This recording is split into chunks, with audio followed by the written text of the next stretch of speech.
ఇది సరిచేసి నడిపించమని బ్రతిమలాడు. సర్వ మహిమ ఘనత ప్రభావాలు మీకు చెల్లిస్తూ యేసుక్రీస్తు దినామంలో ప్రార్థన అడిగి వేడుకుని పొందినాం తండ్రి, ఆమేన్. నిశ్శబ్దం కూర్చుందాం.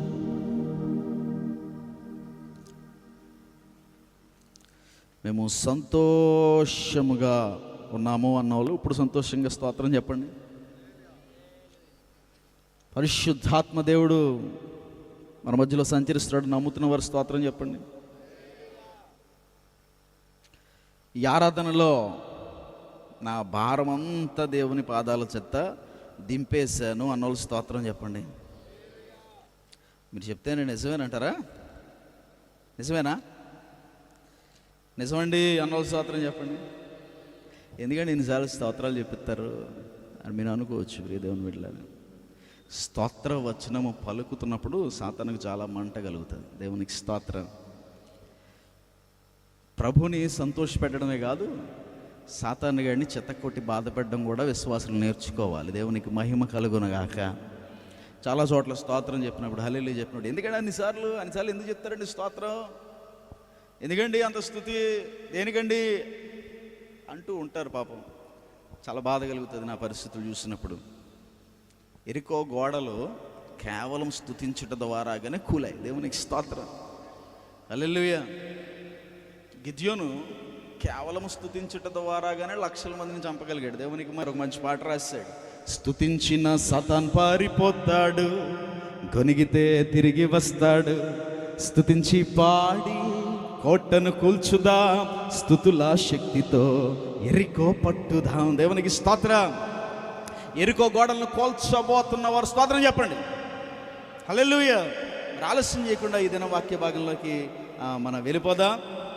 మరి నేను చక్కని వాక్యాన్ని మీ మధ్యలో పంచుకున్నారు. జాన్సన్ అయ్య గారిని విన్నాను. వారిని బట్టి దేవునికి స్తోత్రం. అలాగే సిమోన్ గారిని బట్టి దేవునికి మహిమ. ముందుకు వెళ్ళిపోదాం. నేను ఎవరైనా మర్చిపోతే దయచేసి క్షమించండి. హోషేయ గ్రంథము 2వ అధ్యాయము 15వ వచనం 15. హోషేయ గ్రంథము 2వ అధ్యాయము 15వ వచనం. ఓకే, అక్కడ నుండి దానిని తోడుకొని వచ్చి దానికి ద్రాక్ష చెట్ల నెత్తును, ఆకోరు లోయను నిరీక్షణ ద్వారముగా చేసేదను. చాలు. దేవునికి మహిమ కలుగునగాక. ఈ ఒక్క మాట నాతో కలిసి మళ్ళీ పలకండి. ఆకోరు లోయను నిరీక్షణ ద్వారముగా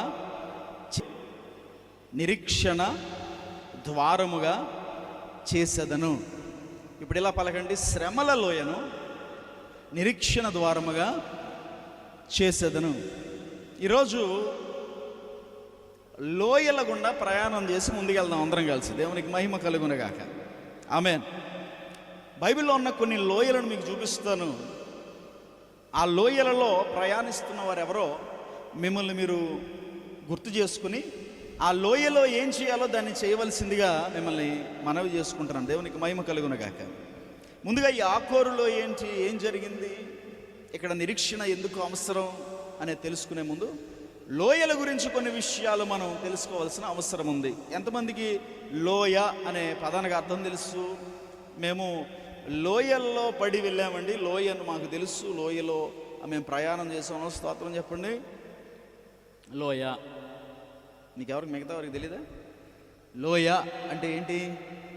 2 పర్వతముల మధ్యలో లేదా 2 కొండల మధ్యలో సహజ సిద్ధముగా ఏర్పడిన ఒక దారి. ఇది సంవత్సరంలోనూ 2 సంవత్సరాల్లోనూ 10 సంవత్సరాల్లో ఏర్పడేవి కాదు ఇవి. మీరు ఇటు మారేడుమల్లి ప్రదేశానికి వెళ్ళినా, రంపచోడవరం ప్రదేశానికి వెళ్ళినా, కొండలు కలిగిన ప్రదేశాల్లో ఎక్కువగా ఈ లోయలు చూస్తాం. 3 రకాల లోయలు ఉంటాయి. రివర్ వ్యాలీస్ ఉంటాయి, గ్లేషియల్ వ్యాలీస్ ఉంటాయి. అంటే రాగానే ప్రైజ్లార్డ్ బ్రదర్ ఎప్పుడు వచ్చారు, ఇప్పుడే ప్రేయర్ కూర్చున్నామండి. అప్పటి వరకు ఇంట్లో ఏమైందంట, లిటరల్గా నాతో ఆ బిడ్డ చెప్పింది ఏంటంటే, మా ఇంట్లో ఎప్పుడు గొడవలు, ఎప్పుడు అరుపులు. షాక్ అయ్యాను నేను. అంటే బయటికి చూపిస్తున్న ఇమేజ్ వేరు, లోపల జరుగుతున్న మరణం ఏలుతుంది కుటుంబాలని, అశాంతి ఏలుతుంది కుటుంబాలని, అసమాధానం ఏలుతుంది కుటుంబాన్ని. ఇక్కడ కూర్చున్న మీలో చాలా మంది ఇక్కడ చాలా మంచి బిలీవర్స్ లాగా కనబడుతున్న ప్రియదేవుని బిడ్డలారా, వాక్యం సెలవిస్తుంది, తమ ముఖ కవలికలు వారిని గురించి. మీలో చాలామంది ఇంట్లో ఎలాగుంటారో ఇక్కడ కూర్చొని మీ ముఖ కవలికలు చూస్తున్నప్పుడు నాకు అర్థమవుతుంది. దాన్నే వివేచన వరం అంటారు. దేవునికి స్తోత్రం, హల్లెలూయా. అది దేవుడిచ్చే వరం, అది సేవకులకి కాదు, మీకు కూడా ఇస్తాడు. దేవునికి స్తోత్రం. మీరు ఒక ముఖం వేసుకుని ఇంట్లో ఒకలాగా అటు ముఖం ఇక్కడికి వచ్చేటప్పటికి ఫెయిర్ అండ్ లవ్లీ రాసుకుని ఎలాగ వస్తారో అలాగా విశ్వాసి ముఖం వేసుకుని వస్తారు. విశ్వాసి మాస్కులు తెలుసా? విశ్వాస మాస్కులు పెట్టుకొచ్చారా? చర్చిలోనేమో హల్లెలూయా, ఇంటికి వెళ్ళగానే ఎల్లవయ్యా అంటారు. పరిస్థితులు మారిపోతాయి. మందిరమే దూతే గర్మే బూతే అన్నాడు ఒక సేవకుడు. మందిరాల్లో దోతలో, ఇంట్లో బోతాలు. ఏంట్రా ఈ వేరియేషను, ఏంట్రా పరిస్థితి అంటే శ్రమ అలుముకుంది. ఇది భౌతికమైనది కాదు, ఇది ఆత్మీయమైనది. కుటుంబాలను చిన్నాభిన్నం చేస్తున్న శ్రమల లోయలో ఇక్కడ కూర్చున్న వారితో ప్రభు మాట్లాడుతున్నారు, మీకు ఇదే శ్రమల లోయను నిరీక్షణగా చేస్తాను. దేవునికి స్తోత్రం. కానీ ఎప్పుడో తెలుసా, ఆకోరు అనుభవాల్లోకి మీరు ఎందుకు వెళ్ళారో తెలుసుకోవాలి. దేవునికి మహిమ కలుగునుగాక. ఎవరికి అర్థం అవట్లేదు, బుర్ర బాధేసుకుంటున్నారు. ఏంటి ప్రభువా, నీ బిడ్డలమైన మేమేంటి, 20 మందిని పంపిస్తే చచ్చిపోవడం ఏంటి, 25 మంది వెళ్తే చచ్చిపోవడం ఏంటి, 30 మంది వెళ్తే చచ్చిపోతాం, ఎవడు ప్రభువాడు, సున్నతి లేనోడు, మమ్మల్ని చంపడం ఏంటి, ఏంటిది అని దేవుడి మీద వస్త్రాలు చింపుకుని గట్టిగా కేకలేస్తుంటే దేవుడు చెప్తున్నాడు, నా మీద కేకలు వేయడం కాదురా, శపితమైనది ఏదో ఎవడో ఒకడు తెచ్చి దాచిపెట్టుకున్నాడు. తెగలందరినీ పిలిపించు, గోత్రాలన్నింటిని నిలబెట్టు, నేను చెప్తాను ఎవరి దగ్గర ఉందో. అన్ని గోత్రాలు నిలబెట్టినప్పుడు దేవుడు అంటున్నాడు, ఒరే నంగనాచిలాగా ఏమీ తెలియకుండా నిలబడుతున్నాడు చూసావా, ఈయన బయటికి పిలవరా, అడుగు. మన ఇళ్లలో 4 ఉంటే 3 ప్రార్థనా పరులైతే సమాధానం రాదు. తెలుసా మీకు విషయం? తెలుసా మీకు విషయం? అయితే సమాధానం రాదు. తెలుసా మీకు విషయం? తెలుసా మీకు విషయం? 3 విశ్వాసులే ఉంటే సమాధానం రాదు, 4 ఉండాలి. దేవునికి స్తోత్రం, హల్లెలూయా. సర్కిల్ పూర్తి అవ్వాలి. దేవునికి మహిమ కలుగును గాక. ఎవడో ఒకడు ఉంటాడు విశ్వాసుల కుటుంబంలోనికి శపితమైన దాన్ని తీసుకొస్తాడు. ఆ ఎవడో ఒకడు అనే ఆ ఎక్స్ పర్సన్ ఇక్కడ మీలో చాలామంది ఉండొచ్చు, మీరే ఆ పర్సన్ అవ్వచ్చు. నన్ను తిట్టుకోవద్దే ప్లీజ్. వీడు అలాగే ఉన్నాడు, వీడు పిలిచారు, ఆగాను రా, ఎరా నిజం చెప్పరా, ఏం దాచావురా అంటే, ఏం లేరా చెప్పరా అంటే వాడు మెల్లగా చెప్తున్నాడు, ఏం లేదయ్యా, మా ఆవిడ ముక్కు చాలా బాగుంటుంది, నా పిల్ల ముక్కుకి ఒక ముక్కు పొడక చూశానయ్యా, చాలా బాగుంది, అది నా పిల్లం పెట్టుకుంటే ఎంత బాగుంటుందని ఆలోచించి అది తీసుకొచ్చానయ్యా, దాంతోపాటు కొంచెం బంగారం తీసుకొచ్చాను. మరి ఎక్కడ దాచావురా అంటే, నా గుడారములో గొయ్య తీసి ఏం చేశానో తెలుసా, దాన్ని కప్పెట్టాను. మీరు గమనించండి, జాగ్రత్తగా వినాలి. బయట ఉన్నదైతే కనపడద్ది, భూమిలో కప్పెట్టింది కనపడద్దా? కనపడద్దా? ఇప్పుడు మన పరిస్థితి అదే. ప్రభువా శ్రమ తొలగించు అని ఏడుస్తూ ఉంటావు, సేవకులు పిలుస్తూ ఉంటావు, అడుగుతూ ఉంటావు, ప్రార్థన చేయండి అంటూ ఉంటావు. సేవకుడు అన్నీ చూస్తూ ఉంటాడు, ఎందుకు వచ్చింది ఈ శ్రమ అని సేవకుడికి అర్థం అవ్వదు, నీకు అర్థం కానట్టు ఉంటావు. కారణం ఏంటో తెలుసా? నీ ఇంటిలో నువ్వు ఎవరికి కనపడకుండా దాచిపెట్టిన శపితమైనది ఏదో ఉన్నది, ఏదో దాచిపెట్టావు. దేవునికి అయిష్టమైనది, దేవునికి ఇష్టం లేనిది, దేవుడు వద్దన్నది, దేవుడు ముట్టొద్దన్నది నువ్వేదో ముట్టుకున్నావు, దాన్ని ఎవరికి కనపడకుండా దాచిపెట్టావు. కానీ ఈ రాత్రి ప్రభు చెప్తున్నాడు, నువ్వెవ్వరికి కనపడకుండా దాచిపెట్టిన సర్వశక్తిమంతుడైన దేవుని నేత్రాలకు అది మరుగై లేదు. ఇంతవరకు నేను బాగా మేనేజ్ చేశానే, ఎవరికి తెలియలేదే. ఈ పాస్టర్ గారు ఎక్కడి నుంచో వచ్చి చెప్తున్నాడు, ఒరే ఏదో దాచిపెట్టారో నువ్వని. ఈ పాస్టర్ గారికి తెలియదేమో, నేను దాచిపెట్టడంలో చాలా PhD చేశాను. నేను దాచిపెడితే ఎవడు కనిపెట్టలేడు. దేవుడు అంటున్నాడు, మరుగైనది ఏది బయలుపరచబడక పోదు. దేవునికి స్తోత్రం. నువ్వు దాచిపెట్టింది ఏంటో ఆయనకు తెలుసు. ఆయన కృపతో కప్పుతున్నాడు, ఎందుకంటే నువ్వు అవమానం పడ్డం ఆయనకి ఇష్టం లేదు కనుక. అయితే నువ్వు అర్థం చేసుకోవాల్సింది ఏంటో తెలుసా? ఈ దాచిపెట్టింది ఏదో బయటికి తీస్తేనే నీ లోయ నిరీక్షణగా మారే అవకాశం ఉంటుంది. దేవునికి మహిమ కలుగును గాక. అప్పటి వరకు నువ్వు దాచిపెట్టే ఉంచుతావు, దాన్ని బట్టి నీకు నీ ఇంటి వారిపై కూడా ఏమొస్తూ ఉంటుంది? అశాంతి, సమాధానం లేని పరిస్థితులు వస్తూ ఉంటాయి. ఈరోజు వాక్యం సెలవిస్తుంది, మనుష్యులు చాలా విషయాలను దాచిపెడుతున్నారు. ఎక్కడ దాచిపెడుతున్నారు? మా యవనస్తులు అయితే ఇక్కడ దాచిపెడతారు. మా యవనస్తులు అంటే మీరు కూడా యవనస్తులు అనొచ్చు. అవును, నేను కూడా సీనియర్ యూతే. ఎక్కడ దాచిపెడుతున్నారు? ఎక్కడ దాచిపెడుతున్నారు? మొబైల్ ఫోన్స్ ఇలా చేయి పైకి ఎత్తండి, సరదాగా మీ ఫోన్స్ పైకి ఎత్తండి. అమ్మ ఉన్నాయా? ఒకసారి పెట్టండి. ఒకసారి నువ్వు ఊరికే కాదు, ఒకటి అడుగుతాను మిమ్మల్ని, పైకి పెట్టండి. ఇలా పెట్టండమ్మా. అయ్యా అర్రే, మిగతా వాళ్ళకి ఫోన్లు లేవా? అందరికీ ఉన్నాయి బాబు, తెస్తాను అన్నేమంటాడని ఇట్లా చాలామంది. సరే ప్రశ్న అడుగుతున్నాను, లాక్కులు లేని ఫోన్లు ఎంతమందికి ఉన్నాయి? సీక్రెట్ హిడెన్ గ్యాలరీస్ లేని ఫోన్లు ఎంతమందికి ఉన్నాయి? వాట్సాప్కి లాక్, ఇన్స్టాగ్రామ్కి లాక్. సరే ఇంకో ప్రశ్న, నా ఫోన్ లాక్ ఇంకోటి, మా పేరెంట్స్కి నా ఫోన్ లాక్ తెలుసు అన్న యూత్ అన్నట్టు చేతులు పైకి అతను ఇంపాసిబుల్. ఇప్పుడు ఈవేళకు తెలిసినా నెక్స్ట్ వారం పడిపోద్ది లాక్, సరదాగా అప్పుడప్పుడు తెస్తూ ఉంటారు. సో ఏదో సీక్రెసీ, ఏదో దాచిపెట్టే స్వభావము మనుషుల్లో ఎక్కువ అయిపోయింది. ఏది ఓపెన్గా చెప్పే పరిస్థితుల్లో మనుషులు లేరు. ఉదాహరణకి ఈ డ్రెస్ ఎంత అయింది పాస్టర్ గారు అని నేను అడిగాను అనుకో,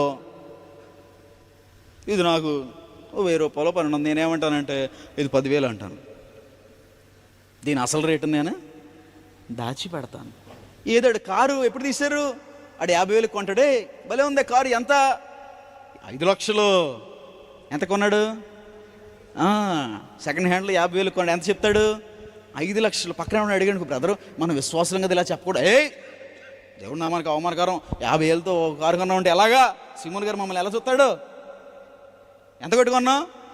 5 లక్షలు. అసలు రేటు దాచిపెట్టాలి, అసలు రూపం దాచిపెట్టాలి. ఇటీవల మా చర్చికి ఒక అమ్మాయి వచ్చింది, యూత్ మీటింగ్ సంథింగ్, ఒక మీటింగ్కి వచ్చినప్పుడు తెల్లగా వచ్చింది, లైవ్లో వెళ్తుంది. గబుక్కుని చూసిందంటే నన్ను ఏదైనా అనుకుంటుంది. అయినా చెప్తున్నాను ధైర్యం చేసి, తెల్లగా వచ్చింది. అబద్ధం కాదు దేవుని బిడ్డలారా, తెల్లగా వచ్చింది. మీటింగ్ అంతా అయిపోయేసరికి నల్లగా వెళ్తుంది ఇంటికి. ఏమైంది? ఒక్క మీటింగ్లో 3 గంటలు, కడపలో భయంకరమైన ఎండ కదా. ఏమైందంటే ఈ ఎండకి ఈ ఫోకస్ లైట్కి మేకప్ అంతా కారిపోయి అసలు రూపం బయటకు వచ్చేసింది. వెళ్ళేటప్పుడు నల్లగా వెళ్తుంది. ఎందుకమ్మా అంత ప్రయాస? ఉన్న రూపాన్ని చూపించుకోలేవా? దేవునికి స్తోత్రం. అంటే ఉన్నదేదో దాచేయాలి, లేనిదేదో చూపించుకోవాలి. ఈరోజు ప్రభు సూటిగా నీతో మాట్లాడుతున్నాడు. అసలు నువ్వు దాచింది ఏదో అదే నీ నిజ స్వరూపం, బయటికి చూపిస్తున్నది కాదు అని నీకు అనిపిస్తుంటే నీ గుండె భద్రవాలి క్షణంలో. దేవునికి స్తోత్రం. ఆ దాచిపెట్టింది నువ్వు బయటికి తీయాలి. యెహోషువ అడిగినప్పుడు వాడు భయపడ్డాడు, తీయమన్నాడు. తీసిన తర్వాత పాత నిబంధన క్రమమును బట్టి వారందరినీ రాళ్లతో కొట్టి చంపేశారు. మరి ఇప్పుడు మేము బయటికి తెస్తే మా పరిస్థితి ఏంటంటే మీరు అడగచ్చు. డౌట్ కదా? అమ్మ వెనకాల కూర్చుంటారు పిల్లలు, రే కూర్చోవాలి, కిందకు వచ్చి కొడేద్దాను ఇక్కడి నుంచి. సైలెన్స్, మాట వినపడకూడదు, వెంటనే పిన్ డ్రాప్ సైలెన్స్. అలాగ ఆపాలి, లేకపోతే ఆగరాలి. ఇప్పుడు చంపేశారు కదా, మేము ఇప్పుడు బయటికి తెస్తే దేవుడు మమ్మల్ని ఏం చేస్తాడు అంటే, నీకు శుభవార్త ఎందుకు నిరీక్షణ అన్నాడు తెలుసా? నువ్వు పొందవలసిన ఆ రాళ్ళ దెబ్బలను దేవుడు పొందేశాడు. అందుకే నేను కూడా రాయివేను అన్నాడు. దేవునికి మహిమ కలుగునగాక. ఆయన శిలువ మీద రక్తం గార్చి నిరీక్షణకు ద్వారంగా క్రీస్తే ఉన్నాడు. దేవునికి స్తోత్రం.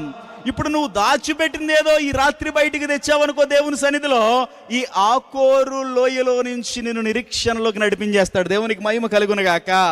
ఎంతవరకు ఎందుకు ఈ శ్రమను బాధపడుతున్నావేమో ఈ రాత్రి ప్రభు నీతో చెప్తున్నాడు. నువ్వు నీ భర్తకు తెలియకుండా దాచిపెడుతున్నావు చూసావా, దానివల్లే ఆ శ్రమ. నీ తల్లిదండ్రులకు తెలియకుండా దాచిపెడుతున్నావు చూసావా, దానివల్లే ఆ శ్రమ. నీ భార్యకు తెలియకుండా దాచిపెడుతున్నావు చూసావా, దానివల్లే ఆ శ్రమ. నీ ఇంట్లో వాళ్ళకి తెలియకుండా ఫోన్లో దాచిపెడుతున్నావు చూసావా, దానివల్లే ఆ శ్రమ. ఈ రాత్రి ప్రభు సన్నిధిలో నువ్వు చేసుకోవాల్సిన తీర్మానం ఏంటో తెలుసా? అయ్యా, ఈ ఆకోరు లోయ నాకు వద్దు, నేను దాచిపెడుతుంది తీసి నీ సన్నిధిలో బయట పెడుతున్నాను. ప్రభువా, దయచేసి నీ అగ్నితో దీన్ని కాల్చి నిరీక్షణ ద్వారంలోకి నన్ను నడిపించవా. దేవునికి స్తోత్రం. ఈరోజు ప్రభు శక్తితో అలుముకొని చెప్తున్నాను, ఇలాంటి ఆకోరు లోయలో కూర్చున్న వారికి ప్రభు సూటిగా ఒక నిరీక్షణ ఇచ్చే మాట చెప్తున్నాడు. ఏంటో తెలుసా? ఈ రాత్రి వచ్చినట్టుగా నువ్వు వెళ్ళవు. దేవునికి స్తోత్రం. ఈ మాట మీకు అర్థం అవ్వలేదేమో. హన్న పిల్ల లేకుండా బాధపడి దేవాలయానికి వెళ్ళి సేవకుడు సన్నిధిలో నిలబడినప్పుడు సేవకుడు అన్నాడు, నువ్వు వచ్చినట్టుగా వెళ్ళవు, దుఃఖ ముఖమును తీసివేసుకుని వెళ్తున్నావు. దేవునికి స్తోత్రం, హల్లెలూయా. దేవుని సన్నిధిలోకి మనం ఎప్పుడొచ్చినా నా నిరీక్షణ ఏంటో తెలుసా? అంటే ఎక్కడ గురించే చెప్పట్లేదు మీతో. దేవుని సన్నిధి అంటే ఏంటి? ఇప్పుడు మనం సన్నిధిలో ఉన్నామా? చెప్పండి, స్తోత్రం చెప్పండి. దేవుని సన్నిధిలో మనం ఉన్నామా లేదా? చెప్పండి.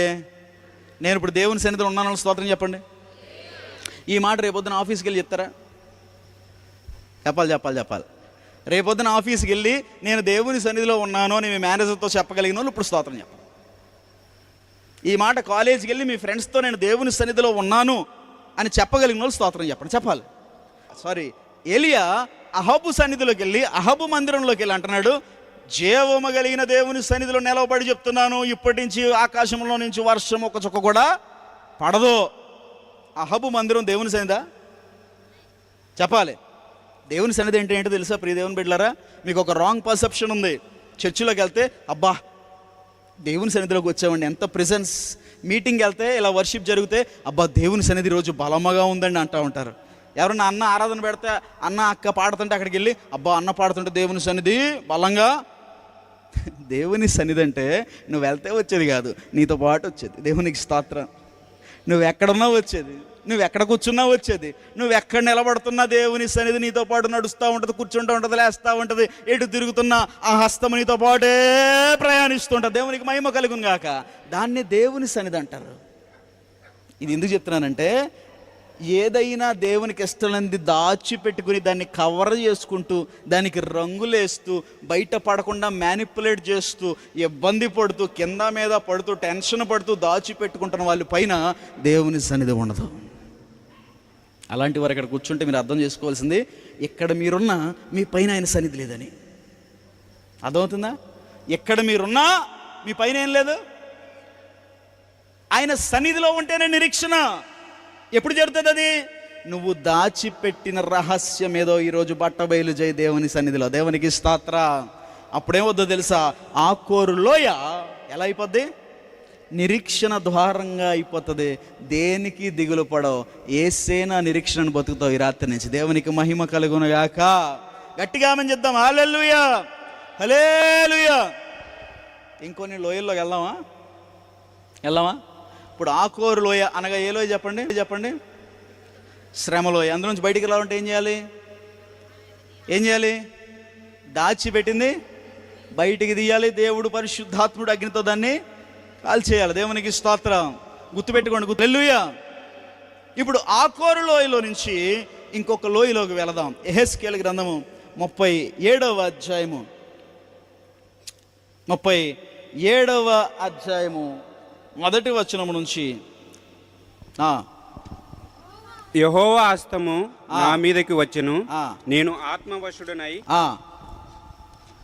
ఆత్మవశుడనై ఉండగా జెట్ స్పీడ్ లో వెళ్ళిపోదాం. యెహోవా నన్ను తోడుకొని పోయి ఎముకలతో నిండి ఉన్న ఒక లోయలో నన్ను దింపెను. దేవునికి స్తోత్రం. ఈ లోయ ఎండిన ఎముకల లోయ. చెప్పండి బయటికి. ఎండిన ఎముకల లోయ. ఈ ఎముకల లోయలోనికి యెహెజ్కేలు దేవుడు దింపి ఒకసారి అటు ఇటు నడవరా సరదాగా బాగుంటుంది అంటున్నాడు. యెహెజ్కేలు అటు ఇటు నడుస్తున్నాడు. ఎందుకు నడవన్నాడు ప్రభు? చక్కగా పార్కిల్ నడవమంటే బాగుంటుంది కదా, రాజమండ్రిలో చక్కగా హైవే మీద నడవమంటే బాగుంటుంది కదా, ఆ పుష్కర్ ఘాట్లో నడవమంటే బాగుంటుంది కదా. ఎక్కడ నడవమంటున్నాడు? ఎముకల లోయలో ఎందుకు నడవమంటున్నాడు ప్రభు అంటే అటు ఇటు నడిచిన తర్వాత ప్రభు ఒక ప్రశ్న అడుగుతున్నాడు. ఏంటో తెలుసా? వాటి మధ్య నన్ను అటు ఇటు నడిపింపచుండగా. నేను చెప్పేస్తాను. ఇప్పుడు ప్రభు ప్రశ్న అడుగుతున్నాడు. ఎవరిని? యెహెజ్కేలుని. ఈ ఎముకలు తిరిగి జీవింపబడతాయని అడుగుతున్నాడు ప్రశ్న. ఏ ప్రశ్న అది? ఈ ఎముకలు తిరిగి. యెహెజ్కేలుకి ఈ ప్రశ్న చాలా వింతగా అనిపించింది. ఏ సమాధానం చెప్పాలో తెలియట్లా. అప్పుడు యెహెజ్కేలు అన్నాడు, బాబో ఎంత పెద్ద ప్రశ్న వేసాడేంటి ప్రభు, ఇప్పుడు జీవించవు అన్నాను అనుకో ఏమంటాడో, జీవిస్తాయి అన్నాడు అనుకో ఏమంటాడని చాలా తెలివిగా ఆన్సర్ ఇచ్చాడు. ఏమో నీకే తెలియదు, నాకేం తెలుసు బాబు, ఏమో నీకే తెలియను. కారణం ఏంటంటే కొరప్రాణంతో పడి ఉన్నాడు అనుకోండి. ఒకడు యెరూషలేము నుంచి యెరికోకు వెళ్ళిపోతా కొరప్రాణంతో దొంగల చేతిలో చెక్కబడి అరుస్తూ ఉన్నాడు, వాడి దగ్గర మంచి సమరుడు వెళ్ళాడు. అలాంటి వాడిని చూసాం వీడు బ్రతుకుతాడు అంటే ఒక హోప్ ఉంటుంది. ఏమని? పూటకొలు అని ఇంటికి తీసుకెళ్తే బ్రతుకుతాడు. రోడ్డు మీద ఒక యాక్సిడెంట్ అయ్యి కనపడ్డాడు అనుకోండి, బ్రతుకుతాడని అడిగారు అనుకోండి, త్వరగా హాస్పిటల్ తీసుకెళ్తే గుండె రేపు వచ్చిందనుకో వాడికి, త్వరగా హాస్పిటల్ తీసుకెళ్తే బ్రతుకుతాడు. ఒక యాస్పిరిన్ ఇచ్చి అంతవరకు మేనేజ్ చేయొచ్చు అని చెప్పగలుగుతాం. ఇప్పుడు చూపిస్తుంది దేన్ని? ఎండిన అది కూడా ఉత్తి ఎముకలు కాదట, ఇంకా పచ్చిగా ఉన్న ఎముకలు కాదు. ఎలాంటి ఎముకలు? ఎండిపోయిన ఎముకలు. ఎండిపోయిన ఎముకలు అంటే అర్థం ఏంటో తెలుసా? మన శరీరం ఎముకలతో నిర్మింపబడి ఉంటుంది.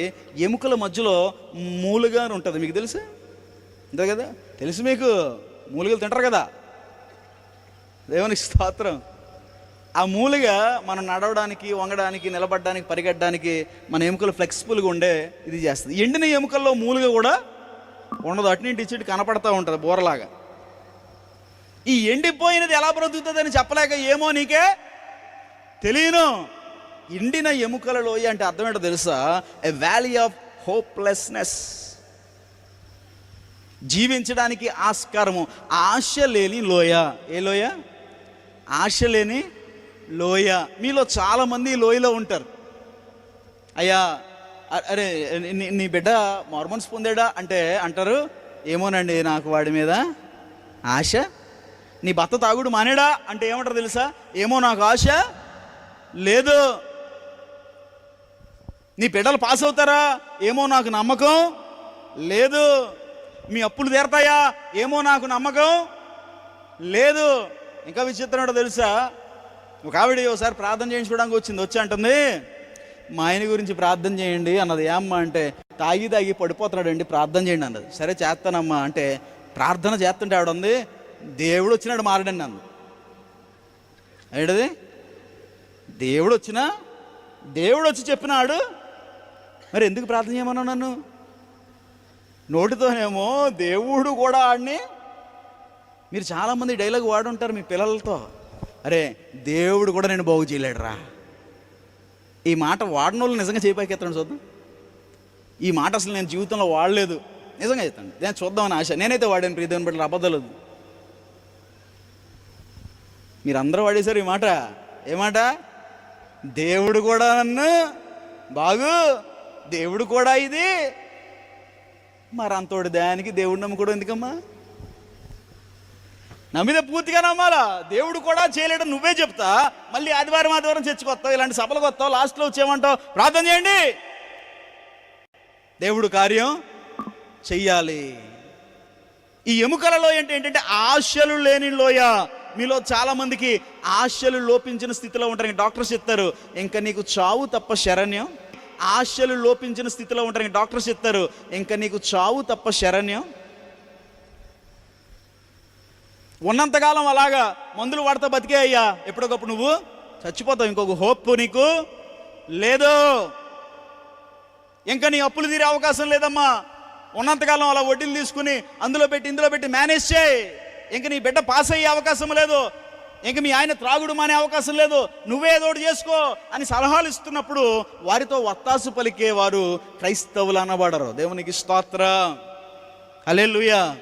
నిరీక్షణ లేని ఈ లోయలో, ఆశలన్నీ కోల్పోయిన ఈ లోయలో త్వరగా వెళ్ళిపోతున్నాడు. దేవుడు అంటున్నాడు అలాగనొద్దు నాయనా, నువ్వు ఇప్పుడు ఏం చేయాలంటే ఎండిన ఎముకల దగ్గరికి వెళ్ళి ప్రవచించు. దేవునికి స్తోత్రం.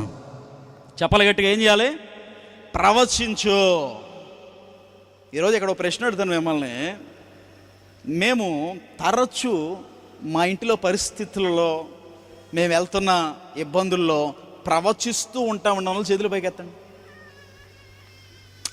చాలా దుస్థితి ఏంటో తెలుసా? కొంతమంది గారడీ వాళ్ళు రావడం వలన అసలు ప్రవచనాలే తప్పన్నట్టుగా, ప్రవచించడమే తప్పన్నట్టుగా క్రీస్తు సంఘము ప్రవచించడం మానేసింది.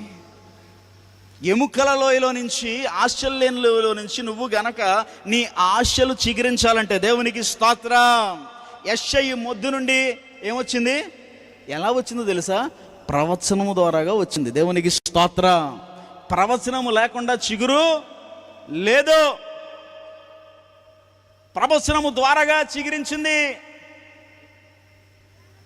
ఈ రాత్రి పరిశుద్ధాత్మ దేవుడు మాట్లాడుతుండగా జాగ్రత్తగా వినాలి. కొరింథీయులకు రాసిన మొదటి పత్రిక 14వ అధ్యాయం మొదటి వచనం. త్వరగా వెళ్ళిపోదాం. కొరింథీయులకు రాసిన మొదటి పత్రిక 14వ అధ్యాయము మొదటి వచనం చదవండి త్వరగా. ప్రేమ కలిగి ఉండుటకు ప్రయాసపడుడి, ఆత్మ సంబంధమైన వరములతో ఆసక్తితో అపేక్షించుడి, విశేషముగా మీరు ప్రవచన వరమును అపేక్షించండి. దేవునికి స్తోత్రం. అదే 14:31 కూడా చూడనా. అందరూ నేర్చుకున్నట్లును, అందరూ హెచ్చరిక పొందినట్లు, అందరూ హెచ్చరిక పొందినట్లును, మీరందరూ ఒకని తర్వాత ఒకడు ప్రవచింపవచ్చును. దేవునికి స్తోత్రం. తెస్సలోనికీయులకు రాసిన పత్రిక 5వ అధ్యాయం త్వరగా తీయండి. తెస్సలోనికీయులకు రాసిన మొదటి పత్రిక 5వ అధ్యాయము 19 నుంచి 21. ఆత్మను ఆర్పకుడి, ప్రవచించుటను నిర్లక్ష్యము చేయకుడి. ఇంకా ఇంటికి వెళ్ళి చదవండి. అపోస్తలుల కార్యములు 2:17 కూడా ఉంటుంది. ఆత్మను ఆర్పకుడి, అంత్యదినంలో యందు ఆత్మ కుమ్మరించబడును, మీ కుమారులు కుమార్తెలు ఏం చేస్తారు? ప్రవచిస్తారు. దేవుని సంగమునకు, క్రీస్తు బిడలకు దేవుడిచ్చిన ఆజ్ఞల్లో ఒకటేంటో తెలుసా? మీరు ప్రవచన వరమును అభిషేకించాలి, మానక ప్రవచించాలి, ఒకడినొక్కడు బాగు చేసుకున్నటకు ప్రవచించాలి. దేవునికి స్తోత్రం. ఇది మర్చిపోయారు, అసలు ఇది మర్చిపోయింది సంఘం. నేను నా జీవితంలో నుంచి ఒక ఉదాహరణ చెప్తాను. దేవునికి స్తోత్రం. జాగ్రత్తగా వినండి. నేను ప్రియులు చెప్పినట్టుగా మాది పక్కనే నిడదవోలు. మా తాతగారు అపోస్తులు. ఇంచుమించు మన ఆంధ్రప్రదేశ్లో 200 దగ్గర సంఘాలు కట్టారు. మా నాన్నగారు చిన్నాన్నగారు సేవకులు. 3వ తరం సేవకుడిగా ప్రభు నన్ను ఏర్పాటు చేసుకున్నాడు. అయితే నా ఆశ ఏంటంటే, మరి వంశ పారంపర్యంగా వచ్చిన సేవ నేను చేయకూడదు, నాకు దర్శనం కావాలని 7 సంవత్సరాలు ప్రార్థన చేసిన తర్వాత ప్రభు నాకు దర్శనం ఇచ్చి పలానా ఇప్పుడు అయ్యగారు చెప్పిన ఊరికి పంపించాడు. క్లుప్తంగా డీటెయిల్గా నేను చెప్పలేను, చాలా సింపుల్గా చెప్తున్నాను. వెళ్ళిన తర్వాత అటు ఇటు పడి కొంతమందిని రక్షించి, మేము వెళ్ళేటప్పుడు రోడ్డు కూడా లేదు, మమ్మల్ని కొట్టడానికి వచ్చారు, చంపడానికి వచ్చారు. మరి కొంతమందిని రక్షించిన తర్వాత మొట్టమొదటిసారి బాప్తిస్మ ఇచ్చి రొట్టె ద్రాక్షారసం ఇస్తుంటే నా తల పగిలింది. రక్తపు చేతులతోనే వాళ్ళకు రొట్టె ద్రాక్షారసం ఇచ్చాను. ఇవన్నీ జరిగిన తర్వాత మెల్లగా టెంట్స్ వేసాం. ఆ టెంట్స్ని ఆరాధించుకోవడానికి టెంట్స్ వేస్తే వాటిని నరికేసేవారు. ఆ తర్వాత చిన్నగా మందిరం వేసాం. ఆ మందిరం వేస్తే ఏమైందంటే, 2 సంవత్సరాల క్రితం గొప్ప తుఫాన్ వచ్చింది. రాయలసీమ జిల్లాలో బ్రిడ్జిలు పడిపోయినాయి. ఆ టైంలో మా మందిరం కూడా కూలిపోయింది, నేలమట్టం అయిపోయింది. అర్ధరాత్రి ఫోన్ వచ్చింది 10:30-11 మందిరం పడిపోయింది పాస్టర్ గారని. పరిగెట్టుకుంటా బండి వేసుకుని చీకట్లో, అలాగే పాస్టర్ గారి ఇంట్లో ఉంచి చీకట్లో వెళ్ళిపోయిన తర్వాత అక్కడ పడిపోయిన మందిరం దగ్గర మోకరించి ప్రార్థన చేస్తున్నప్పుడు, దేవుని స్తుతిస్తున్నప్పుడు సాతాను కొన్ని ఫ్లాష్ చేస్తాడు నా ముందు. ఏంటో తెలుసా? నువ్వేం సాధించావురా? నువ్వు ఆత్మను రక్షించడానికి వచ్చావు, నువ్వు రక్షించిన వారే నీ మీద తిరగబడ్డారు, నిన్ను తిడుతున్నారు, నిన్ను బూతులు తిట్టారు, నిన్ను ఇబ్బంది పెట్టారు, ఆరోగ్యం పోగొట్టుకున్నావు, రక్తం కారేలాగా పనిచేసావు. ఇప్పుడు నువ్వేదో కష్టపడి మందిరం కట్టుకుంటే ఆ మందిరం ఏమైపోయింది? కూలిపోయింది. ఏం సాధించావు అని సాతాను ప్రేరేపిస్తుంటే, దేవునికి ప్రార్థన చేస్తున్నాను నేను. ఆ ప్రార్థనలో దేవునితో మాట్లాడడం ఆపేసి ప్రవచించడం ప్రారంభించాను. దేవునికి స్తోత్రం. ఏమన్నా తెలుసా? సాతాన కూలిపోయిన ఈ మందిరం దగ్గరే ఓ తేజోమయమైన మందిరం దేవుడు ఇవ్వబోతున్నాడు, నువ్వు చూస్తావు. దేవునికి స్తోత్రం అని ఈ రోజుకి ప్రియ దేవుని బిడ్డలారా 50, 70, 800 మంది కూర్చునే మందిరం ఇంచుమించు 35 లక్షల రూపాయలతో కట్టడానికి ప్రభు కృప చూపించాడు. రూపాయి లేదు. చప్పట్లు కొట్టరు మీరు, ఎలాంటి వాటికి కొట్టరు. ఎందుకు కొడతారు మీరు ఎలాంటి వాటికి? సూర్యవంశీ 6 కొడతారు మీరు, ఆర్సీబీ గెలిస్తే కొడతారు మీరు. ఇలాంటి వాళ్ళకి మనకి దీనికి సంబంధం ఏంటంటే, చీకటికి వెలుగుతాయి ఏమి అన్నట్టుగా ఉన్నారా? రూపాయి లేదు ప్రియ దేవుని బిడ్డ. నమ్మండి, అబద్ధాలు కాదు. అయ్యగారు కూడా తెలుసు, అయ్యగారు కూడా వచ్చారు మా చర్చ్. నమ్మండి, అబద్ధాలు కాదు. అయ్యగారు కూడా తెలుసు, అయ్యగారు కూడా వచ్చారు మా చర్చ్. సాక్ష్యాలు అందరికీ తెలుసు. రూపాయలు లేని సమయంలో 50-70 మందిరం ఎలా కడతాను ప్రభువా అంటే, కొలతలు వేయడానికి కూడా ఎవరు రాలేదు. మీకు తెలుసు తెలీదు? పక్కన రోజులు మేస్త్రిని వెళ్తే ఈ అడవిలో ఈ ఎడారిలో 50-70 మందిరం కడతావా? ఏదో చెప్తున్నావు, 50,000 చేతిలో పెడితే వేస్తాం కొలతన్నారు, మానేశారు. ఎవరో విజయవాడ దగ్గర ఉన్న ఆ కాజా ప్రాంతంలో ఉన్న ఒక బ్రదర్స్ ఇలాగా సహాయం చేస్తారని ఎవరో చెప్తే, కొలతలు వేస్తారని చెప్తే ఫ్రీగా రిజర్వేషన్ నుంచి పిలిపించాం. వారు కొలతలు వేసిన తర్వాత వాళ్ళు అన్నారు, పాస్టర్ గారు మీకు మెంటలు వచ్చేసింది, 50-70 మందిరం ఎక్కడ, అందులో పెద్ద 65 ఏళ్ళు ఆయన అన్నాడు, బుర్ర పని చేయట్లేదు, 20-30 వేసుకో, 50-70 ఏంటి ఒకేసారి అన్నాడు. లేదండి ప్రభు మాట్లాడాడు, కొలత నాకు ప్రభు ఇచ్చాడు. ప్రార్థనలో 50-70 కట్ట అన్నాడు. దేవునికి స్తోత్రం. కొలత ఇచ్చాడు. లేదండి ఏమంటే వేసి వెళ్ళిపోయాడు. సరే 1 లక్ష రూపాయలు పట్టుకుందిరా, మేము 1 రూపాయి తక్కువ చేస్తామన్నాడు. ఇంటికి వెళ్ళాడు. 15 రోజుల్లో 15 మంది వచ్చారు. వాళ్ళు వంటలు చేయడానికి 2 బియ్యం మూటలు, బస్తాలు, కూరగాయలు అన్నీ తీసుకుని వచ్చి వారు అన్నారు, ఉదయం 6:30 గంటల ఇంట్లోకి నన్ను రూమ్లోకి తీసుకెళ్ళి పని చేయడానికి వచ్చిన వారు నా చేతిలో రివర్స్లో ₹1,00,000 పెట్టి దేవుడు మాతో మాట్లాడాడు, ఈ మందిరం మేము కట్టాలి, దేవునికి స్తోత్రం. అక్కడి నుంచి ఎంత వచ్చినాయో తెలియదు, 35 లక్షలు ఈ రోజుకి మందిరం కట్టాను. నీకు కూడా తెలుసా మా జీవితంలో సాక్ష్యం. ఇది ఎందుకు చెప్తున్నానంటే ప్రియ దేవుని బిడ్డలారా, ఆశలు లేని లోయలో నువ్వు ప్రవచించడం మొదలు పెట్టాలి. దేవునికి స్తోత్ర.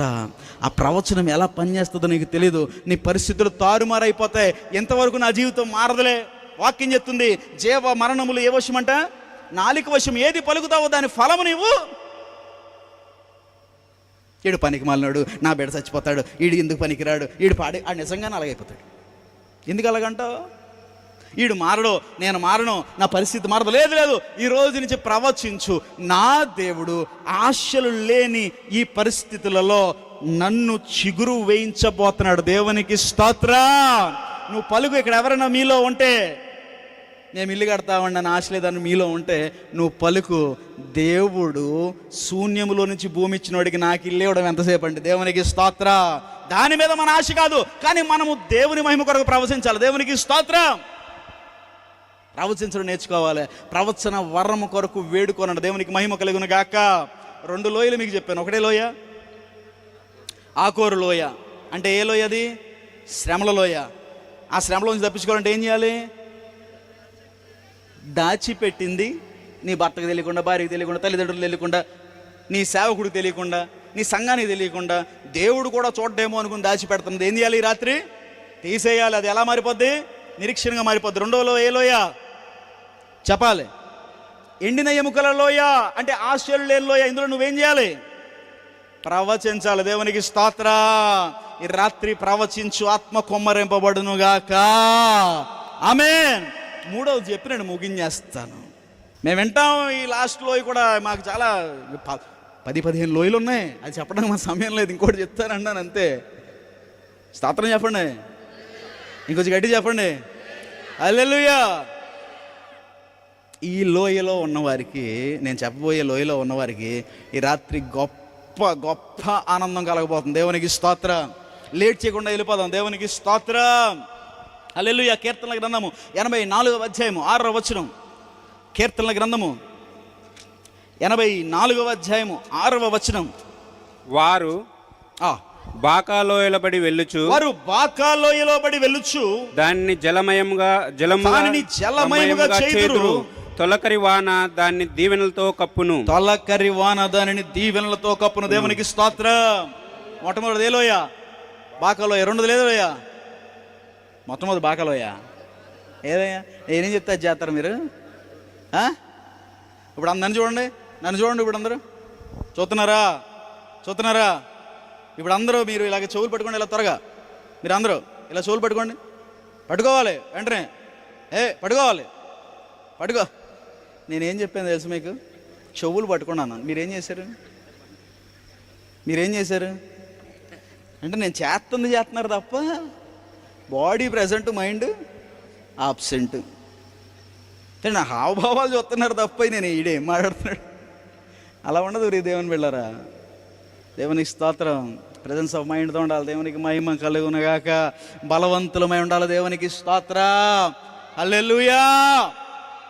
పాట పాడించాలనుకుంటున్నాను కానీ సమయం లేదు కాబట్టి ముందుకు వెళ్ళిపోతున్నాను. మొట్టమొదటి ఏ లోయ? ఆకూరలోయ. 2వది ఏ లోయ? 3వది ఏ లోయ? బాకాలోయ. అనండి. బాకాలోయ అంటే ఇది కన్నీటి లోయ. బాకా అనగా కన్నీరు. చెప్పండి ఏంటి? బాకా అనగా కన్నీర్. Valley of tears. ఇక్కడ రాస్తున్నాడు. చదవండి మళ్ళీ ఒకసారి. వారు బాకాలోయలోబడి వెళ్ళుచు దాన్ని జలమయముగా చేదురు. తొలకరి వాన దాన్ని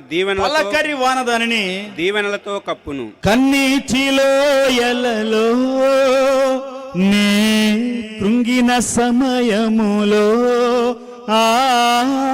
కన్నీటి లోయలలో నే కృంగిన సమయములో వచ్చిన వాళ్ళు నింగిని చీల్చి వర్షము పంపి నింపెను నా హృదయం.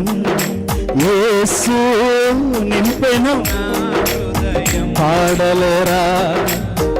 నింగిని చీల్చి వర్షము పంపి నింపెను నా హృదయం. యేసు నింపెను నా హృదయం. ఆ కృపలను తలంచుచు, కృపలను తలంచుచు ఆయుష్కాలమంతా ప్రభుని కృతజ్ఞతతో, ప్రభుని కృతజ్ఞతతో స్తుతింతు. హల్లెలూయా, హల్లెలూయా. ఇప్పుడు ఇది ఏ లోయ? బాకాలోయ. అంటే ఏ లోయ? కన్నీటి లోయ. వీరు బాకాలోయలో బడుచు వెళ్ళుచు దాన్ని ఏం చేస్తున్నారంట? జలమయంగా చేస్తున్నారంట. వీరు తిరిగి వచ్చినప్పుడు ఎక్కడికి వెళ్తున్నారు? వీళ్ళ బాకాలోయలో పడి. జాగ్రత్తగా వినండి, నేను త్వరగా చెప్పేస్తాను, ఎక్కువసేపు డీటెయిల్స్ చూపించకుండా. ఇశ్రాయేలు ప్రజలకు ఆ కాలంలో ఉత్సవ కాలం అని ఉండేది. ఏ కాలం? ఉత్సవ కాలం. ఈ ఉత్సవ కాలం వచ్చినప్పుడు ఈ ప్రజలు ఎక్కడున్నా సరే సియోనుకు వెళ్ళాలి, యెరూషలేముకి వెళ్ళాలి. అక్కడ ఉన్న మందిరములో వీరు తాము తీసుకెళ్తున్న ఈ సాక్రిఫైస్ ఇవ్వాలి. ఏమి ఇవ్వాలి? గొర్రెని కానీ, మేకను కానీ, ఎడ్లను కానీ, దేన్నైనా వారు ఇవ్వాలి. ఇప్పుడు యోదయాలో ఉన్నవారు, గలిలీలో ఉన్నవారు, యొర్దానులో ఉన్నవారు సియోనుకి వెళ్ళాలి. ఎక్కడెక్కడ ఉన్నవారు? యోదయాలో, గలిలీలో, యొర్దానులో ఉన్నవారు ఎక్కడికి వెళ్ళాలి? సియోనుకి వెళ్ళాలి. మేము కూడా సియోను ప్రయాణంలో ఉన్నామండి అని స్తోత్రం చెప్పండి గట్టిగా. హల్లెలూయా. ఇప్పుడు గమనించండి, ఈ గలిలీలో ఉన్నవారు, యోదయలో ఉన్నవారు, యొర్దానులో ఉన్నవారు సియోనుకి వెళ్ళాలంటే ఒకటే ఒక మార్గం వీళ్ళకి. ఆ మార్గం ఏంటంటే బాకాలోయ. ఏ లోయ? థియాలజీలో ఒక మాట ఉంటుంది, if your destination is Sion you can't avoid బాకా అని ఉంటుంది. దేవునికి స్తోత్రం. నీ గమ్యము సియోన్ అయితే నువ్వు బాకాలో ప్రయాణించుటను మానలేవు. దేవునికి స్తోత్రం. వీరు కలిపి ఏ లోయలో వెళ్ళాలి? వీరందరూ బాకాలోయలో వెళ్ళాలి. ఇప్పుడు ప్రభు అంటున్నాడు, వీరు బాకాలోయలో వెలుచు దాన్ని ఎలా చేస్తున్నారు? ఎలా చేస్తారు? జలమయంగా. ఎలాగా? ఎలాగా చెప్పాలి? ఎలాగా? మంచిది, కరెక్ట్ చెప్తున్నారు. ఎలాగా? కన్నీటితో. ఎందుకు కన్నీరు గారుస్తున్నారు? పాయింట్. ఎందుకు కన్నీరు గారుస్తున్నారు? ఇప్పుడు గమనించండి, పాత నిబంధన క్రమం ప్రకారంగా ఏదైతే వీరు కుటుంబానికి ఒక పశువుని లేదా గొర్రెని లేదా ఏదో ఒక బలియాగాన్ని తీసుకెళ్తున్నారో అది ఎలా ఉండాలో తెలుసా? దాని మీద మచ్చ ఉండకూడదు, దాని మీద డాగు ఉండకూడదు, దానికి రక్తము రాకూడదు. ఇప్పుడు వీళ్ళు వెళ్తున్నది మంచి సఫారీ జీప్లో, మంచి ఏసీలో వెనకాల ఎడ్లు ఆవులు వేసేసి హైవే మీద వెళ్ళిపోతున్నారు. వీళ్ళు దేనిలో వెళ్తున్నారు? వీళ్ళు చెప్పాలి, దేనిలో? నీళ్ళలో నడుతున్నారా? లోయ ఎలా ఉంటుందని చెప్పాను స్టార్టింగ్లో. అక్కడక్కడ రాళ్ళు ఉంటాయి, గొట్లు ఉంటాయి, అక్కడక్కడ సడన్గా రంధ్రాలు ఉంటాయి, ఎత్తుపల్లాలు ఉంటాయి, కింద పడే అవకాశం ఉంటుంది. ఇప్పుడు వీళ్ళ ప్రయారిటీ ఏంటో తెలుసా? వీళ్ళు యొర్దాను నుంచి, గలిలీ నుంచి, యోదయ నుంచి ఒక్కొక్క ఇంటికి ఒక్కొక్క పశువుని తీసుకెళ్తారు కదా. తీరా అక్కడికి తీసుకెళ్ళి బలిచ్చే సమయానికి దాని మీద ఒక డాగు కానీ, ఓ మచ్చ కానీ, కొంచెం మురికి కానీ, రక్తం కానీ వస్తే సిన్సియర్గా సేవకుడు ఏమంటాడో తెలుసా? ఇది బలి అర్పణకి పని చేయదు. ఇప్పుడు ఈ బాకాలోయలో వెళ్తున్న వీరు తీసుకెళ్తున్న అర్పణ పని చేయాలంటే వీరు తీసుకెళ్తున్న వాటికి ఏమి ఉండకూడదు? మచ్చలు, డాగులు, మురికి, రక్తము రాకూడదు. ఇక్కడ మనుషులు వెళ్తేనే పడిపోయే పరిస్థితి ఇది. ఇప్పుడు ఏం తీసుకెళ్ళాలి? వాహనాలు లేవు, ఏం చేయాలి? నేను అనుకుంటున్నాను, ప్రభు నాకు ఇచ్చిన ప్రత్యక్షత ద్వారా కుటుంబానికి ఒకడు కొంతసేపు వీటిని భుజం మీద మోసుకుని వెళ్తున్నారు. దేవునికి స్తోత్ర. జాగ్రత్త వినాలి. ఈ గొర్రె పిల్లని ఏం చేస్తున్నారు? భుజం మీద మోసుకుని వెళ్తుంటే ఈ బరువుకి, ఈ రోడ్డుకి, ఈ రాళ్ళకి ఏమవుతుంది? అక్కడక్కడ పడుతున్నారు, అక్కడక్కడ రాళ్ళు గీసుకోగానే మళ్ళీ లెగుతున్నారు. ఒంటి నిండా రక్తం వస్తుంది, కంట్లోంచి నీళ్ళు వస్తుంది. కానీ మైండ్లో ఒకటే, దీనికి మాత్రం ఏం పడకూడదు? డాగు పడకూడదు. ఎంతమంది ఎంత దూరం, ఎన్ని నిమిషాలు, ఎన్ని గంటలు, ఎన్ని రోజులు ప్రయత్నం చేస్తున్నారో అంతమంది కూడా వీరి ప్రయారిటీ ఒకటే, దీనికి డాగు పడకూడదు. వీరు రక్తం కారుతా, ఇందాక కన్నీటితో జలమయం చేస్తున్నారు కదా, కన్నీటితోనే కాదు రక్తముతో కూడా బాకాలోయ జలమయం అవుతుంది. దేవునికి స్తోత్ర. హల్లెలూయా. రక్తం కారుతుంది, కన్నీరు వస్తుంది. ప్రయారిటీ ఒకటే, దీనికి ఏం పడకూడదు? మచ్చ పడకూడదు. అంత కష్టపడి గంటలు గంటలు తిరిగి రోజులు దాటి ఈ బాకా లోయలో నుంచి ఆఖరికి సియోనికి చేరుకున్న తర్వాత ఆ సియోనులో అది పెడుతున్నారు. దేవునికి మహిమ కలుగునుగాక. సేవకుడు చూస్తున్నాడు, యాజకుడు చూస్తున్నాడు, పరీక్షిస్తున్నాడు, కింద పైన పరీక్షించి ఓకే దిస్ ఇస్ రైట్, దేవునికి స్తోత్రం. సాక్రిఫైస్ ఇచ్చేసాం, ప్రభా స్తోత్రమైన ఆగిలా ఆకాశం వైపు చూస్తుంటే దేవుడు ఏం చేస్తున్నాడు తెలుసా? ఎర్లీ రైన్, తొలకరి వాన కుమ్మరిస్తున్నాడు. అది వీరికి ఒక సైన్. దేవుడు మా అర్పణను అంగీకరించాడు, దేవుడు మమ్మల్ని తొలకరి వానతో నింపుతున్నాడు. అయితే దేవుని దీవెనలు మా మీద ఉన్నాయని చెప్పి ముందుకు వెళ్తున్నప్పుడు ఈ బాకాల్లో ఎంత కూడా ఏమవుతుందో తెలుసా? అక్కడక్కడ ఉన్న రంధ్రాలన్నీ కూడా నీళ్ళతో నిండిపోతున్నాయి, మంచి మంచి సెలయర్లు అయిపోతున్నాయి, పూల్స్ అయిపోతున్నాయి. వీళ్ళ పిల్లలు అందులో స్విమ్మింగ్ చేస్తున్నారు, వీళ్ళు కాలు కడుక్కుంటున్నారు, నీళ్ళు తాగేవాడు నీళ్లు తాగుతున్నాడు, ఆనందంతో గంతులు వేస్తూ వెళ్ళిపోతున్నారు బాకాలో నుంచి మళ్ళీ ఇంటికి. దేవునికి స్తోత్రం. అర్థమైన వాళ్ళు స్తోత్రం చెప్పి గట్టిగా కర్పడలు కొట్టాలి. దేవునికి మహిమ కలుగునుగాక. ఇప్పుడు దీనిలో ఉన్న విషయం చెప్తాను వినండి. కన్నీటి లోయలో ఎవ్వరు చూడనప్పుడు గదిలోకి వెళ్ళి ఇక్కడ కొంతమంది ఏడుస్తున్నారు రహస్యంగా, కొన్ని ఇబ్బందుల్లో చిక్కుకొని, కొన్ని అలవాట్లను వదులుకోలేక, ఇంట్లో తెలిస్తే ఏమవుద్దో, తల్లిదండ్రులకు తెలిస్తే ఏమవుద్దో, నా బ్రతికేమవుద్దో, నేను అన్ని లిమిట్స్ క్రాస్ చేశానని చెప్పి ఒక్కళ్ళే మూల కూర్చుని ఏడుస్తున్న వారు ఈ రాత్రి చాలామంది ఉన్నారు. దేవుడు మీతో మాట్లాడుతున్నాడు. నా భర్త ప్రార్థన చేస్తే కొడతాడని చెప్పి బాత్రూమ్కి వెళ్ళి ఏడుస్తున్న వారు ఉన్నారు. ఇక్కడ కన్నీటి లోయలో ప్రయాణిస్తున్న వారు ఉన్నారు. మీతో దేవుడు మాట్లాడుతున్నాడు. ఈ కన్నీటి లోయలో ఈ రాత్రి తొలకరి వర్షాన్ని నేను కుమ్మరిస్తాను. దేవునికి స్తోత్రం. కానీ నువ్వేం చేయాలి తెలుసా? జాగ్రత్తగా విను. ఈ కన్నీటి లోయలో, ఈ కష్టాల సందర్భంలో దేవుని బిడ్డలు ఏం చేస్తున్నారో తెలుసా?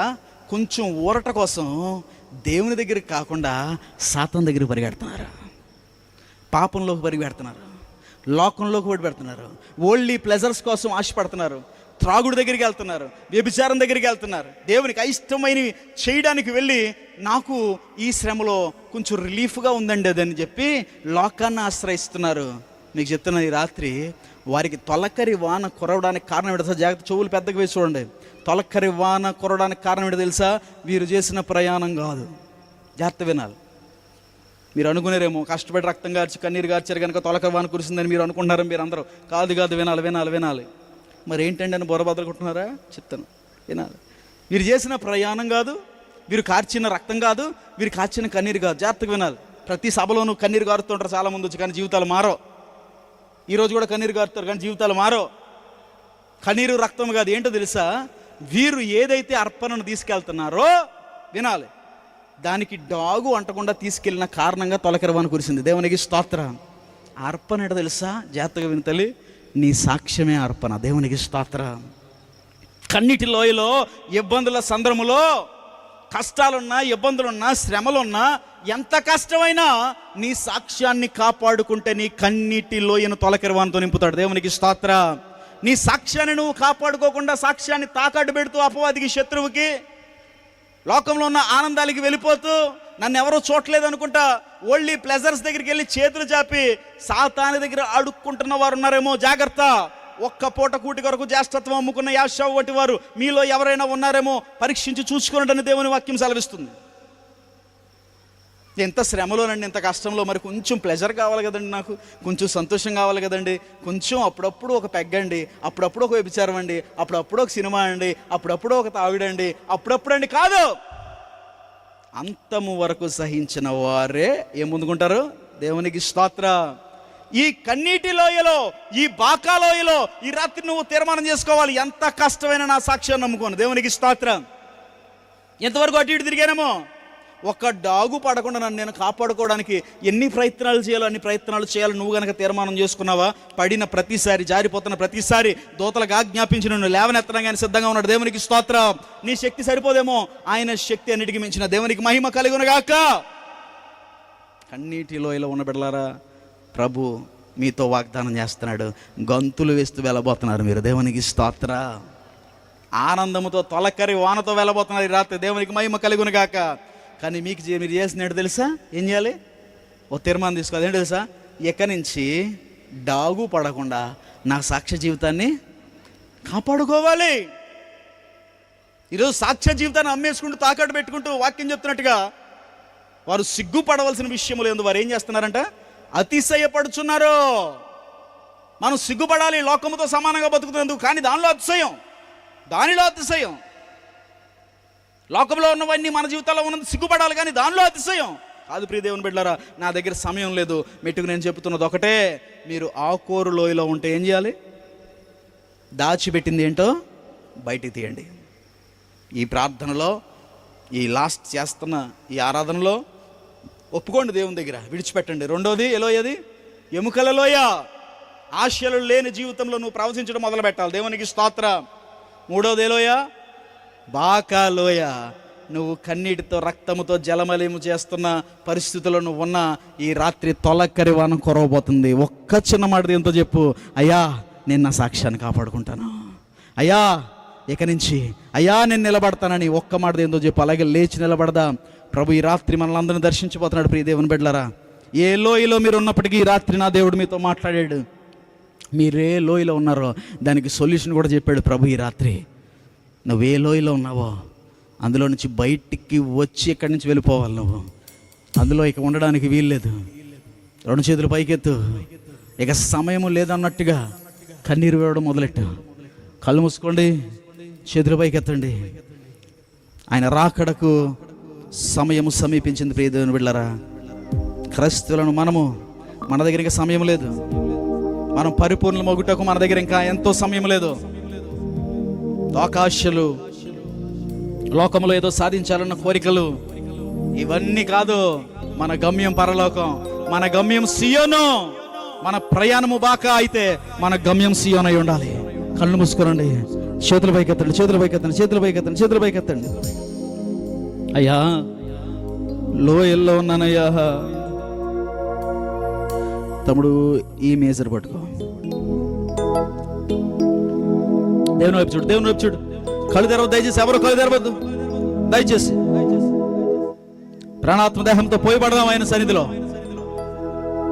ఈరోజు ఈ రాత్రి ప్రభునితో మాట్లాడిన బలముగా నమ్మితే ఈ సమయాన్ని నువ్వు పాడు చేసుకోవద్దు. అయ్యా నా లోయలను పూడ్చండి. జీకెళ్ళు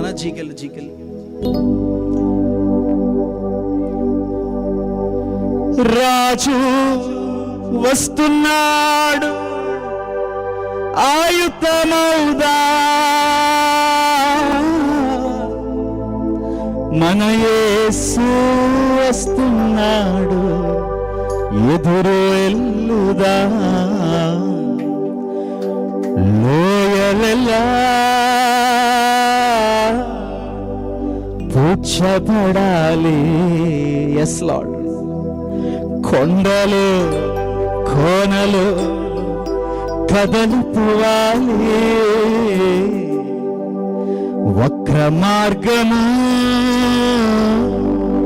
సక్రమవాలి, కరుకు మార్గమును పోవాలి. అయ్యా నా లోయలను పూడ్చే శక్తి నీలో ఉందయ్యా. ఇక నాకు ఈ లోయ బ్రతుకు వద్దు, నేను పైకి లేస్తానయ్యా. కొండలు కోనలు ఈ రాత్రి తరలిపోవాలి అయ్యా. నా బ్రతుకు మార్చబడాలి అయ్యా. నేను నీ వైపు చూస్తున్నానయ్యా. అయ్యా నాకు సహాయం చేయమని నోరు తెరిచి అడిగితే అలాగ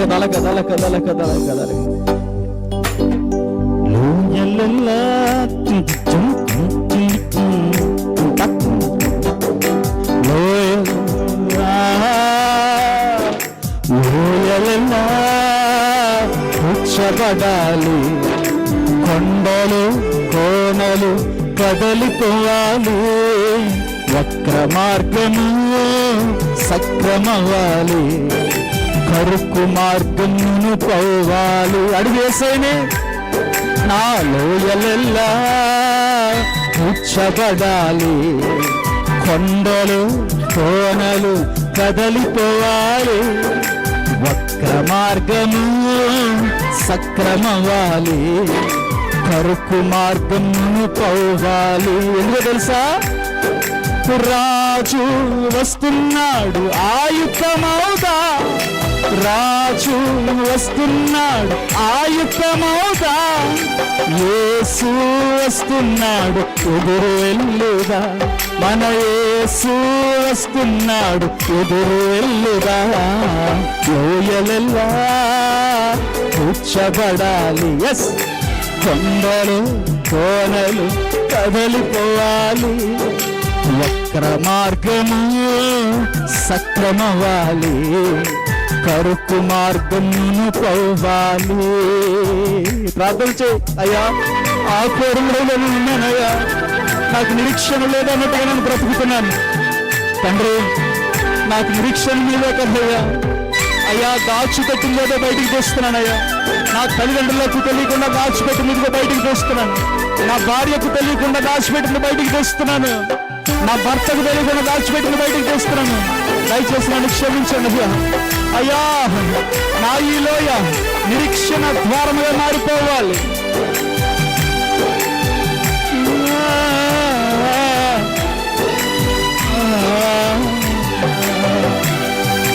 ఫలం ఇవ్వని చెట్టులెల్లా నరకబడి అగ్నిలో వేయబడును. జాగ్రత్త, ఫలం ఇవ్వని చెట్టులెల్లా నరకబడి అగ్నిలో వేయబడును.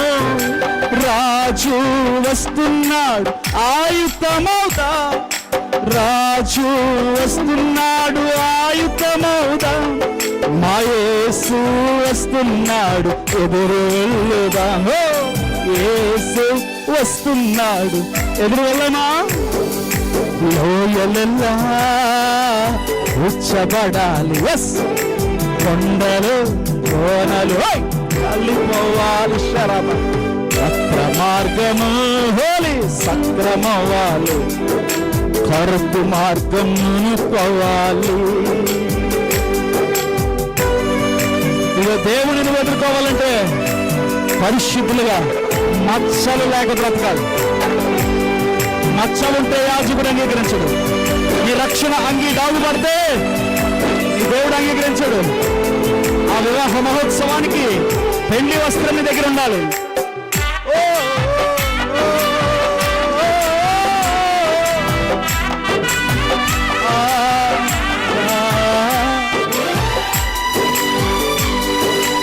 స్తోత్రం. పరిశుద్ధాత్ముడ కార్యమును ప్రారంభించినందుకు వందనాలు.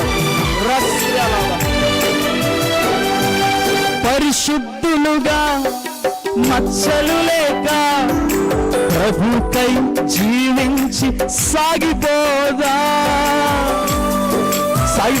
ఈ రాత్రి నుంచి తీర్మానం చేద్దామా.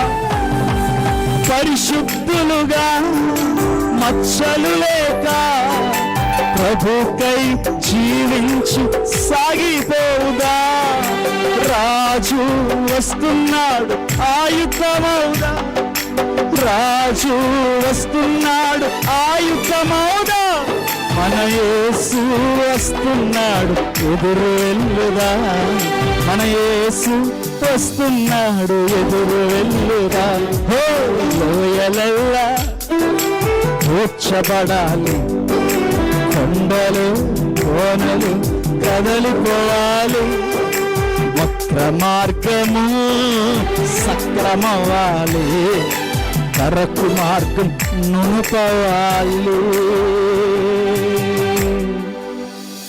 రెండు చేతులు పైకెత్తి, అయ్యా నా లోయలను పూడ్చయ్యా, అడ్డుగా నిలబడిన పర్వతములు కొండలను కదిలించి వేయండి. ఇదిగో వాగ్దానం సెలవిస్తుంది, యాకోబు నువ్వు పర్వతములు నూర్చదువు, కొండలను పొట్టువలె చేసేదవు, క్రొత్తదైన నుర్పిడి మానుగా నేను చేసి ఉన్నాను. పట్టుకో వాగ్దానాన్ని. దేవుడు నీకు ఇచ్చిన అభిషేకం ఎంత గొప్పదో తెలుసా. ఏ కొండ నీ ముందు నిలబడలేదో, ఏ లోయ కూడా నేను ఆపలేదో. రాత్రి తీర్మానం చేసుకో. దాచిపెట్టింది ఏదో ప్రభు దగ్గర పెట్టో. మత్స్యలు లేక డాగు లేక బ్రతకడానికి నేను ప్రయత్నం చేస్తాను, నాకు సహాయం చేయని ప్రభుని అడుగు. నిరీక్షణ లేని ఆశ లేని లోయలో ఈ రాత్రి ప్రవచించు. ఇప్పటి వరకు నీ నాలుగుతో ప్రవచనం ఎత్తి ప్రవచించకుండా శాపనార్థాలు పెట్టావేమో. ఈ రాత్రి నుంచి ప్రవచించడం మొదలుపెట్టు. నీ కుటుంబం కొరకు, నీ సేవ కొరకు, పరిచర్య కొరకు, మన దేశం కొరకు, రక్షణ కొరకు, నశించిపోతున్న ఆత్మల కొరకు ప్రవచించు. లోయలలా పూడ్చబడాలి, కొండలు కోనలు కదలిపోవాలి, వక్ర మార్గము సక్రమవాలి. రాత్రి ప్రభు నాతో మాట్లాడారు. నేను తీర్మానించుకున్నానన్న బిడ్డలు మాత్రం కుడి చేతిని పైకి ఎత్తని మీ కొరకు నేను ప్రార్థన చేసి ముగిచ్చేస్తాను. నిలబెట్టగలడనే ఆశతో అడుగుతున్నాను. మీ కుడి చేతిని పైకి ఎత్తండి. కుడి చేతిని పైకి ఎత్తిన ఒక్క అడుగుల ముందుకు స్టేజ్ దగ్గరికి వచ్చేయండి. మీ కొరకు నేను ప్రార్థన చేస్తాను. Very short and quick player. దయచేసి చేతులు పైకి ఎత్తిన అలా ముందుకు వచ్చేయండి. కన్నీరు విడుస్తున్నవారు ముందుకు వచ్చేయండి. ఒక తీర్మానముగా బీ ఫాస్ట్.